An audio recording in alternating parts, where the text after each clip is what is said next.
పూర్తి వివరాలకు చదవండి రేపటి అక్షర శిల్పం దినపత్రికలో.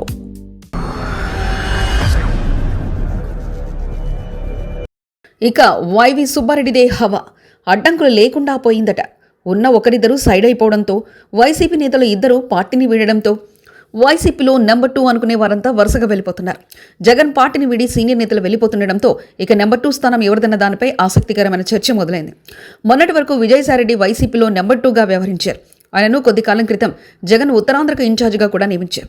అయితే ఆయన రాజీనామా చేసి వెళ్లిపోవడంతో ఇప్పుడు జగన్ ఎవరి మీద ఎక్కువ ఆధారపడతారన్న దానిపై చర్చ జరుగుతుంది. సజ్జల రామకృష్ణారెడ్డి ఉన్నప్పటికీ ఆయన ప్రత్యక్ష రాజకీయాలకు దూరంగా ఉంటున్నారు. అధికారంలో ఉన్న 5 ఏళ్ల పాటు ఆయన ప్రభుత్వ సలహాదారుడుగానే పనిచేశారు. జగన్ చెప్పిన పని చేయడమే సజ్జల రామకృష్ణారెడ్డి చేసేవారు. జగన్ ఆదేశాలను అమలు చేసేంత వరకు సజ్జల పని. అంతకుమించి జగన్ వద్ద ఫ్రీగా మాట్లాడేందుకు కూడా ఆయనకు అవకాశం లేదన్నది అందరికీ తెలిసిందే. 2024 ఎన్నికల్లో ఓటమి పాలైన తర్వాత సజ్జల రామకృష్ణారెడ్డి కొంత ఇబ్బంది పడుతున్నారు. ఆయనపై వరుసగా కేసులు కూడా నమోదయ్యాయి.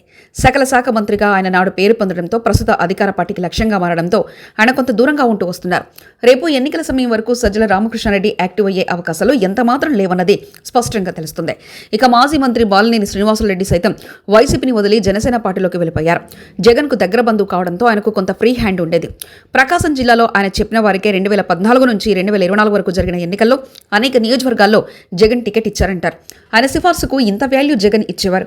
అదే సమయంలో జగన్ కు బాబాయ్ అన్న వైవి సుబ్బారెడ్డి ప్రకాశం జిల్లాలో చేపట్టడానికి వీలయ్యేది కాదు. ఎందుకంటే బాలినేని వైవి సుబ్బారెడ్డికి మధ్య పొసగేది కాదు. అందుకే జగన్ వైవి సుబ్బారెడ్డికి 2 సార్లు టీడీటీ చైర్మన్ పదవి ఇచ్చి ఆధ్యాత్మిక కార్యక్రమాలకు మాత్రమే పరిమితం చేశారంటారు. ఇక ఇప్పుడు విజయసాయిరెడ్డి పార్టీలో లేరు. బాలినేని జనసేనలో ఉన్నారు. ఇక అంతా వైవి సుబ్బారెడ్డిది అన్న టాక్ నడుస్తుంది. జగన్ వద్ద స్వేచ్ఛగా అభిప్రాయాలు చెప్పేందుకు వైవి సుబ్బారెడ్డికి మాత్రమే అవకాశం ఉండడంతో ఆయనకి ఇక పార్టీలో ప్రయారిటీ పెరుగుతుందన్నారు. పైగా జగన్ ఆయనకు రాజ్యసభ పదవి కూడా ఇవ్వడంతో ఢిల్లీలో కూడా లాబియింగ్ చేయడానికి కీలకంగా మారనున్నారు.